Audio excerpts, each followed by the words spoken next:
Nearly half the states have sued the Environmental Protection Agency. Why would they do this? This is 24 states and a bunch of big industrial companies are suing the EPA.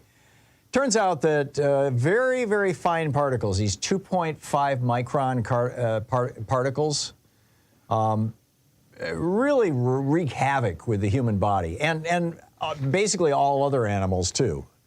But you know, they kind of focus on these are particles that are at or smaller than 2.5 microns, and they penetrate the lungs and bloodstream. And so once they get in the bloodstream, then they cause heart disease, they can cause asthma, they can cause low birth weight.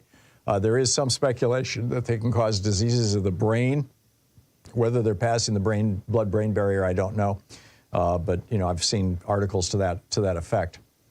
And so Michael Regan, the EPA administrator, changed the regulations. Up to this point, the current standard is that you can have particles as small as 12 micrograms. They want to reduce that down to 2.5 microns in diameter or smaller. And he says this would prevent an estimated 4,500 premature deaths every year. It would eliminate 290,000 lost work days due to sickness. The EPA maintains that the rule would deliver as much as $46 billion in net health benefits in the first year, and that these standards are imminently doable. I mean, you know, industry is going to have to put better scrubbers on their chimneys, basically. That's kind of the bottom line here. But they can do it. The technology is there. It's not that expensive, and it will save thousands of lives every year. But 24 Republican-controlled states and a handful of industries, particularly in the fossil fuel industry, have sued the Biden administration, have sued the Environmental Protection Agency to fight against Biden's environmental regulations and to weaken the federal government's ability to regulate industry. In fact, this is Russell Coleman, who's Kentucky's Attorney General. He's one of the people who did the lawsuit. And in this, he says, this rule will drive jobs and investment out of Kentucky and overseas, leaving employers and hardworking families to pay the price, which is absolutely false. When the Environmental Protection Agency tightens the rules and says, you know, okay, right now the filters you've got are stopping particles 12 microns and smaller. We're going to take that down to 2.5 microns and smaller. What does that mean? It means that the factories have to install new scrubbers. They have to put new filters on their chimneys, on their smokestacks. Now, that means somebody's got to design them, somebody's got to manufacture them, somebody's got to install them, somebody's got to periodically clean them, somebody's got to run them, essentially. Those are all jobs. This is actually a jobs program. Tightening up environmental regulations increases the number of people that these companies are going to have to hire and the products that they're going to have to buy that come from companies that hire people. Because, I mean, you know, common sense. I mean, that's how it works, right? I mean, any idiot can figure this out.